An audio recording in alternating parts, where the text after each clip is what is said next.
ರಾಜ್ಯ ಮಟ್ಟದ ರೈತ ಜಾಗೃತಿ ಬೃಹತ್ ಸಮಾವೇಶ ಮತ್ತು ವಿವಿಧ ಕ್ಷೇತ್ರಗಳಲ್ಲಿ ಪ್ರಾಮಾಣಿಕ ಸೇವೆಗೈದ ಸೇವಕರಿಗೆ ಸೇವಾ ರತ್ನ ಪ್ರಶಸ್ತಿ ಪುರಸ್ಕಾರ ಸಮಾರಂಭ. ಹೌದು, ಕಲಬುರಗಿ ಜಿಲ್ಲೆಯ ಯಡ್ರಾಮಿ ತಾಲೂಕಿನ ತಹಸೀಲ್ದಾರ್ ಕಚೇರಿ ಆವರಣದಲ್ಲಿ ನಡೆದಿದ್ದು, ಈ ಕಾರ್ಯಕ್ರಮಕ್ಕೆ ದಿವ್ಯ ಸಾನ್ನಿಧ್ಯ ಪರಮಪೂಜ್ಯ ಆದರ್ಶ ಕಾಡಸಿದ್ದೇಶ್ವರ ಮಹಾಸ್ವಾಮಿಗಳು ಕನ್ನೇರಿಮಠ ಕೊಲ್ಲಾಪುರ ಮತ್ತು ಶ್ರೀ ರುದ್ರಮುನಿ ಶಿವಾಚಾರ್ಯರು, ಶ್ರೀ ಮಡಿವಾಳೇಶ್ವರ ಮಹಾಮಠ ಕಡಕೋಳ ಸೇರಿ ಎಲ್ಲ ಕ್ಷೇತ್ರದ ಸ್ವಾಮೀಜಿಗಳು ಭಾಗವಹಿಸಿದ್ದರು.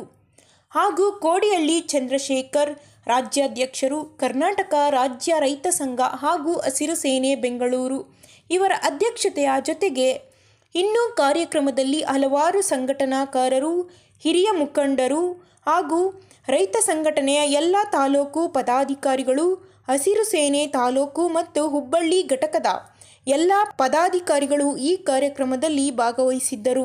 ಈರಣ್ಣ ಭಜಂತ್ರಿ, ಕರ್ನಾಟಕ ರಾಜ್ಯ ರೈತ ಸಂಘ ತಾಲೂಕು ಅಧ್ಯಕ್ಷರು ಯಡ್ರಾಮಿ ಇವರ ನೇತೃತ್ವದಲ್ಲಿ ಸಂಭ್ರಮ ಜರುಗಿತು.